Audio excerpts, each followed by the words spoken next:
My siblings ignored me for years, so I want to go no contact with them. Bye. Kind of sounds like you already are. I'm wanting to mostly vent as I am a recovering people pleaser.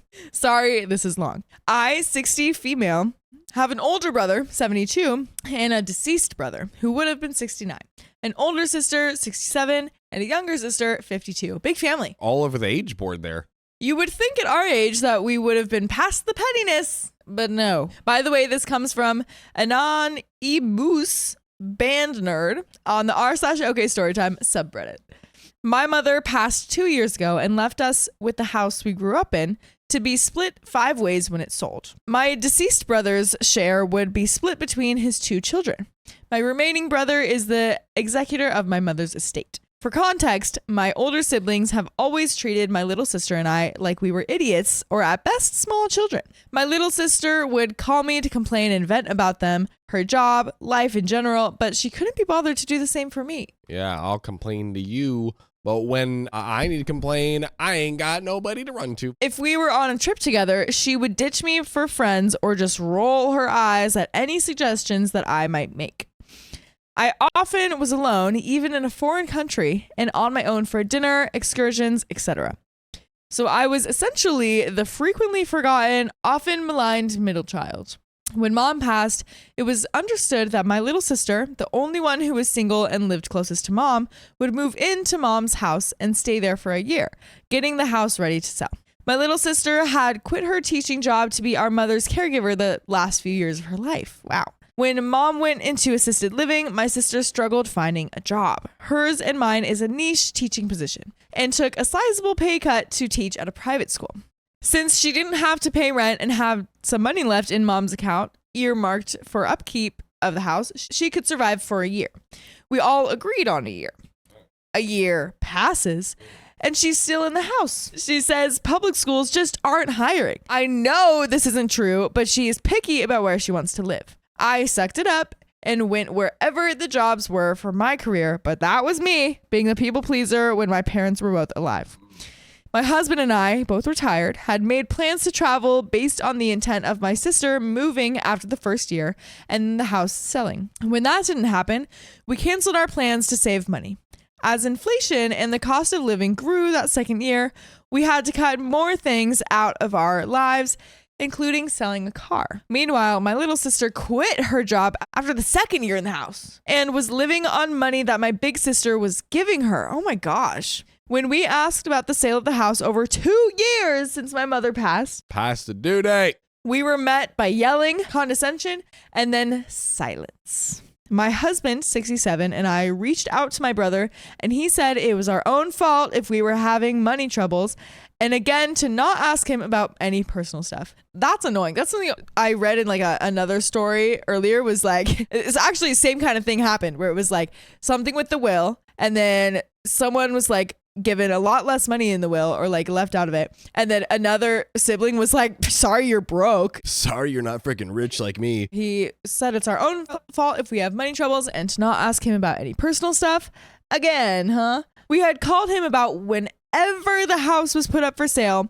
We had some experience with selling and buying from Zillow. A realtor whom we thought was a friend tried to buy our house from under us cheaply and then sell at a profit. Whoa.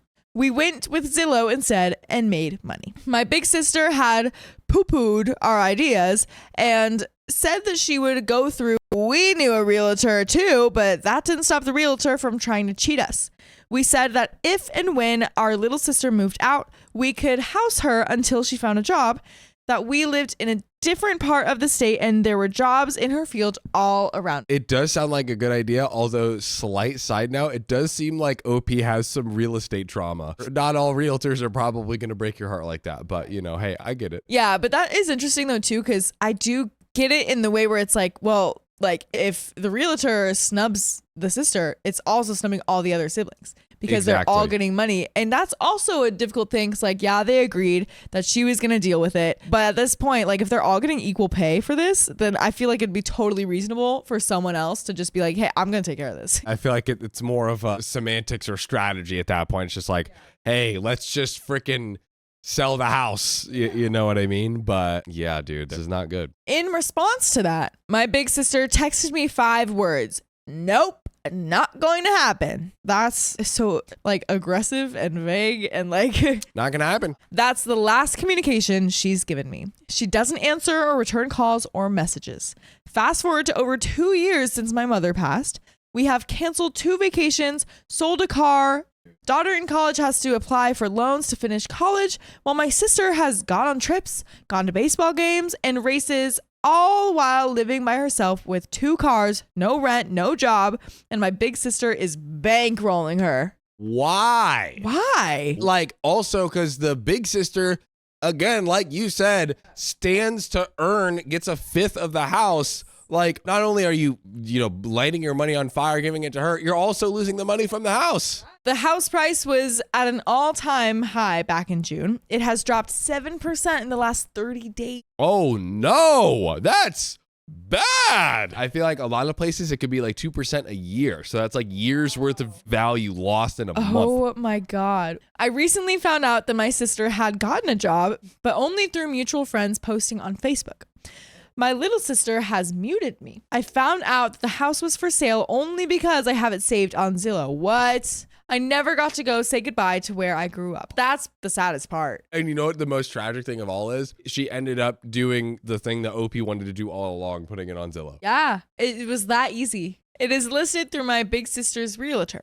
Once again, my advice was ignored. I have sold and bought houses both in 7 days' time. That's quick. Pretty impressive. Doesn't take 3 years or almost 3 years. I have a feeling my mom's house is going to languish on the market. My brother has come up with a number that he's not going to budge on. I like that. Between the 2 of them, my older siblings think that they know more than my husband and me. For what it's worth, my husband is an attorney and has bought, sold, and built more houses than my brother and sister put together. You've got experts in the family. Interest in the house has dropped off sharply since the first week. Today, I got one notification on Facebook where my little sister moved and now everything is muted again. My husband is muted too. Wait, you're telling me she unmuted you just so you'd see, oh, I moved out. I sold and got rid of the house and then remuted you? That is some petty behavior. Oh right my there. gosh. If we have to cancel next year's vacation, a cruise, so there are deadlines involved, my husband is going to be so angry. I'm to the point where if my siblings act like I'm a nuisance, then I just won't be there for them to be annoyed by. Every month the house doesn't sell is interest we pay on credit cards that we could have paid off if the house had just sold at a reasonable time. But you know what I think is always a reasonable time? What? Is 3 p.m. PST, which is time to join us on live on YouTube, Facebook, and TikTok every single weekday. Just tap our profile. Tap it, baby. But there is more to the story, but I think we need to take a breather. This is just like, do you think going no contact would be the way to go? So the one big issue is we do have the house, which it does seem like will solve a lot of OP's problems. Yeah. They have some finance problems that it seems like 3 years ago, which also like I'm a little bit like, it seemed like 3 years ago, it's like, oh, I'm a lawyer. I sold the house. What's up? Like, oh, I'm a lawyer. I sold the houses. And then I'm like, Loki, where's your money now? But that's okay. I won't judge. We listen. We don't judge. I guess you could argue that like they're such idiots. They're just going to do it on their own time anyways. And it's not worth fighting it. Honestly, I feel like that might be part of it. Like he might have to just be like, you know what? I've accepted it at this point, because I also want to know how much they would actually get from the house. Like at a certain point that money runs out. And it's a 5th. Right. And so it's like, it's not an income that they would be getting. They would just get like one dose of money, you know? But if it's a lot, then it would be able to fund, you know, a lot of different things. And I mean, I guess going on vacations isn't the only thing. Like they also have to, you know, put their daughter through college and stuff. But I do just wonder like how fast that would run out with everything that they've been like missing out on. It sounds like it'll change their life, as in like the way they're having to live life right now. Yeah, for sure. For sure. Because now they're just like scraping by, it sounds like. I'm beginning to wonder if my little sister is slandering me on Facebook, as our mutual friends have become cagey about her whereabouts. Honestly, I don't care anymore. It's too much drama, and I know mom would be upset by the way we're all treating each other. I want my family back because we're all we've got in this generation, but I've had it with this drama. Should I just go no contact? They have my address. They can just mail me the check if the house ever sells. I am going to say as my final answer to go no contact, because I think it sounds like the 5-way split is what's in the will, but there's no time, there's no date, there's no designated person to take care of it. Everything else was after. So it's like, that's why you check out your wills and all your contracts. But that's the end of that story.